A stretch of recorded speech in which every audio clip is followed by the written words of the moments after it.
안녕하세요. 동 대표입니다. 자, 오늘은 부천역 로데오 거리 상권에 상가가 굉장히 저렴하게 나와 있는 물건을 소개해 드리려고 합니다. 위치도 굉장히 좋고 지어진 지 5년밖에 안 된 신축 건물에 나온 상가 물건인데요. 해당 물건 왜 이렇게 가격이 많이 떨어졌는지, 또 해당 지역의 상권은 어떤지 지금부터 같이 분석해 보도록 하겠습니다. 먼저 물건에 대한 정보를 같이 보시면 사건 번호는 2023 타경 35058번 사건입니다. 물건 번호는 1번과 2번이 동시에 진행하고 있는 물건인데요. 물건 번호 1번은 202호, 물건 번호 2번은 203호가 경매로 나와 있는 사건입니다. 물건 종별은 근린상가, 대지지분은 1.5평, 건물 실평수는 약 8평 정도 되는 물건이 감정가 3억 2천에서 시작했다가 지금 현재는 1억 천까지 가격이 떨어져 있는 물건입니다. 3회 유찰에 대해서 약 70% 가까이 가격이 떨어져서 나온 물건인데요. 과연 해당 물건의 상가로서 위치는 어떤가? 상권 분석을 같이 해보도록 하겠습니다. 해당 상가는 부천역 3번 출구 역세권으로 들어가는 물건이고요. 저 위치가 바로 부천역 상상거리, 로데오 거리로 들어가는 상권입니다. 부천역 로데오 거리는 부천시에서 사람이 가장 많이 모이는 지역이고 20대나 30대의 유동인구가 많은 지역입니다. 유흥업종의 발달한 모습을 보이고 있는 상권이고요. 다양한 업종이 밀집되어 있는 상권입니다. 말 그대로 부천시를 대표하는 상권이 이 부천역 로데오 거리 상권이고요. 해당 상가는 그 로데오 거리 메인 도로에 접해 있는 물건이 경매로 나온 사건입니다. 로드뷰를 같이 봐보면 경매 물건은 이 메인 도로 끝자락에 위치하고 있는 건물에 2층 상가가 경매로 나와 있는 사건입니다. 더 자세하게 사진을 같이 봐보면 이 피노키오 상가 건물에 2층이 경매가 나온 사건이고요. 1층에는 부동산과 프린트 카페가 들어와 있는 저 2층이 경매로 나와 있는 물건입니다. 지금 현재는 호프집이 들어와 있는 물건이고요. 상가 건물 2층의 주 출입구에 접해 있는 물건이기 때문에 개별적인 입지 요건이 괜찮고요. 이 통행로 각지가 203호, 그 인접해 있는 호수가 202호, 이 두 개 호수가 다 경매로 나온 사건입니다. 개별적인 요건만 보면은 203호 입지 요건이 훨씬 더 좋아 보입니다. 내부 인테리어 모습도 확인해 볼 수가 있는데요. 호프집을 이용하던 두 개 호수 전체가 경매로 나와 있는 사건입니다. 상가로서 입지 요건이 괜찮은데 나와 있는 물건인데요. 왜 이렇게 가격이 많이 떨어졌는가? 일단 권리 분석에 문제가 있는지 권리 분석부터 같이 해보고 넘어가도록 하겠습니다. 권리 분석을 해보면 해당 물건의 말소 기준 권리가 되는 건 2018년 5월 21일 날 설정된 근저당권 설정 등기가 말소 기준 권리가 되는 사건이고요. 그 권리부터 밑에 있는 권리가 전부 다 소멸하는 사건이기 때문에 등기부상 권리 관계는 문제가 없는 물건입니다. 그 다음에 임차인에 대한 분석을 해보면은 임차인이 202호와 203호를 일괄해서 호프집으로 사용 중에 있고요. 그 사업자 등록일자를 보니까 2022년 5월 23일 이렇게 되어 있죠. 그러면 말소 기준 권리보다 늦게 들어온 임차인이기 때문에 대항력이 없는 임차인이고요. 확정일자도 받았고 배당 요구 종기일 이내에 배당 요구도 한 임차인이기 때문에 배당 순위는 있으나 지금 워낙 가격이 많이 떨어졌기 때문에 낮춰진 금액에서는 배당금을 받을 수가 없는 임차인으로 판단이 됩니다. 권리관계도 문제가 없는 물건인데 왜 이렇게 가격이 많이 떨어졌는가? 해당 물건은 경매를 진행하는 방식에 문제가 있기 때문에 가격이 많이 떨어진 사건입니다. 202호, 203호 소유자도 동일한 물건이고 그 채권자도 동일한 물건이다 이겁니다. 그러면 호수가 다르다는 이유로 물건 번호를 나눠서 개별 매각을 할 물건이 아니라 일괄 매각으로 나왔다라고 하면은 벌써 낙찰이 됐을 물건이라고 하는 거죠. 왜냐면 안정적인 상권에 월세 140만 원 가까이 나오는 물건이기 때문에 찾는 사람들이 참 많았을 텐데 개별 매각으로 나오다 보니까 이 두 개의 호수를 한꺼번에 낙찰받아야 된다는 부담감이 생긴다라는 거죠. 해당 물건 1층도 아니고 2층에 소지하고 있는 물건이기 때문에 개별로 낙찰받게 되면은 한 호수당 실평수가 8평밖에 안 되기 때문에 사용하기가 참 애매합니다. 그러다 보니 지금 현재 들어온 임차인도 두 개 호수를 한꺼번에 임차해가고 일괄해서 사용하고 있는 거 아니겠습니까?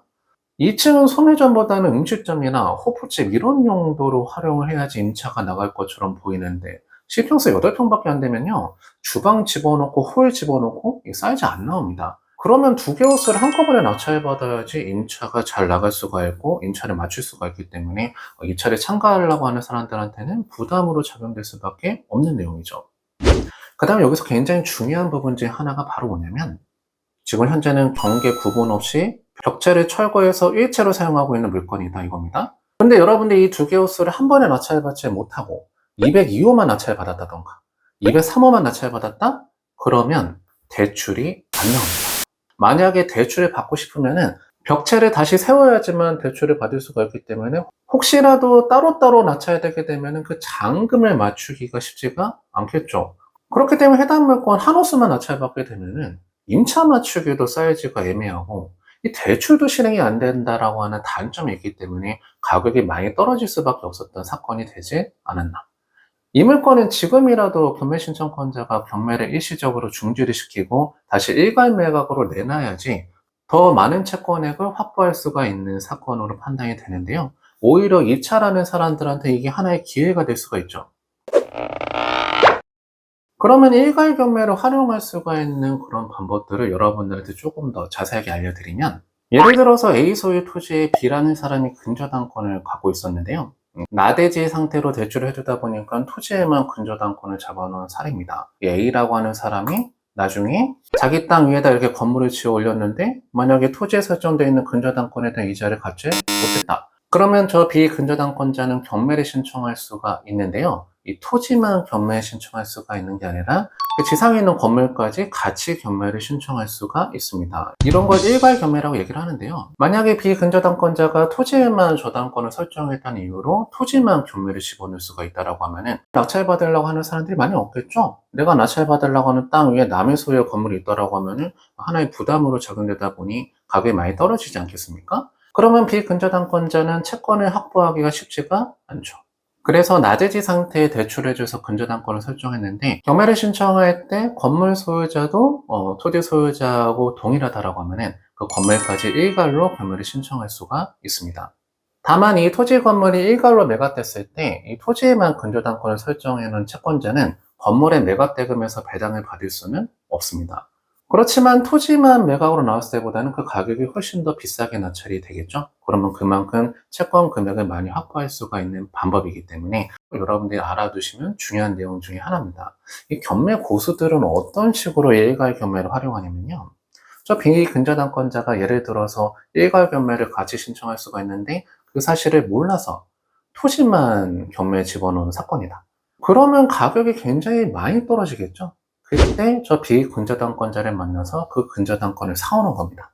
아무래도 가격이 많이 떨어져 있다 보니 그 근저당권을 저렴하게 사올 수가 있겠죠? 그 근저당권을 사와서 경매 절차를 중지시키고 다시 건물까지 포함해서 일괄 경매를 진행하게 되면은 나는 근저당권을 저렴하게 갖고 왔는데 일괄 경매로 낮춰야 되면은 낮춰야 금액이 비싸게 낮춰야 되니 그만큼 채권 금액을 많이 배당받을 수가 있겠죠? 거기에서 이익을 볼 수가 있는 방법이 있습니다. 이런 게 경매 고수들이 일괄 경매를 활용해서 투자를 하는 방법 중에 하나입니다. 그 다음에 또 한 가지 유형을 알려드리면 예를 들면 이런 거죠. 이 도로가 있고요. 1번 땅하고 2번 땅이 있습니다. 이 1번 땅, 2번 땅은 둘 다 소유자가 똑같고요. 근저당권 채권자도 똑같다. 근데 필지가 다르다라는 이유만으로 1번 땅, 2번 땅은 개별로 매각하게 돼버리면 어떤 일이 벌어질 수밖에 없겠습니까? 아무래도 도로에 붙어있는 1번 땅은 비싸게 낮춰질 수밖에 없겠죠? 왠지 아니니까. 근데 2번 땅은 도로에 붙어있지 않는 매니지가 돼버리다 보니 그 가격이 굉장히 많이 하락할 수밖에 없겠죠. 그러면 아무래도 채권자 입장에서는 이번 땅이 헐값에 낮춰야 되게 되면은 그만큼 채권을 확보하는 게 손해가 생기는 거죠. 이런 경우도 마찬가지로 1번 땅, 2번 땅을 일괄로 경매를 집어넣을 수가 있다는 겁니다. 근데 가끔 보면은 이 내용을 몰라갖고 1번 땅, 2번 땅이 개별로 매각에 나온 사건들이 있어요. 그러면 여러분들이 2차의 계획을 어떻게 짜셔야 되냐면은 어떻게든 무조건 1번부터 낙찰받는 전략을 짜셔야죠. 일단 1번 땅을 비싼 금액이라고 하더라도 낙찰받아서 잡아놓으면 2번 땅을 낙찰받을 수 있는 사람은 나밖에 없잖아요. 그러니까 나중에 2번 땅이 가격이 많이 유찰돼서 낙찰받게 되면 1번 땅은 다소 좀 비싸게 낙찰받는다 하더라도 2번 땅은 헐값을 갖고 올 수가 있으면 그 평균 땅값을 저렴하게 받아올 수가 있는 방법이 된다는 거죠. 이렇게 채권자 입장에서는 일괄 경매라고 하는 거를 반드시 알아야 되고요. 만약 여러분들이 경매물건 투자하려고 하는데 일괄 경매로 나올 수가 있는 사건이 개별 매각으로 나왔다라고 하면은 입찰 전략을 어떻게 짜느냐에 따라서 또 수익을 많이 낼 수가 있는 방법도 될 수가 있습니다. 자, 오늘 여러분들하고 부천역 로데오 거리에 위치하고 있는 상가물건 같이 한번 살펴봤습니다. 굉장히 위치가 좋은 데 나와 있는 상가물건인데 매각하는 방식 때문에 가격이 많이 떨어져 있는 사건입니다. 근데 또 2차에 들어가려고 하면은 두 개 호수를 같이 낙찰받아야 된다라는 부담감이 있기 때문에 2차의 전략을 굉장히 잘 짜셔야 되는 물건인데요.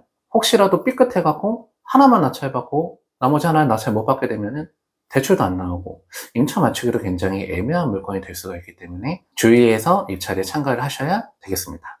자, 오늘 내용 여기까지 해서 마무리하도록 하겠습니다. 오늘 내용이 도움이 되셨다라고 하면은 구독과 좋아요를 부탁드리고 다음 시간에 또 만나 뵙도록 하겠습니다. 감사합니다.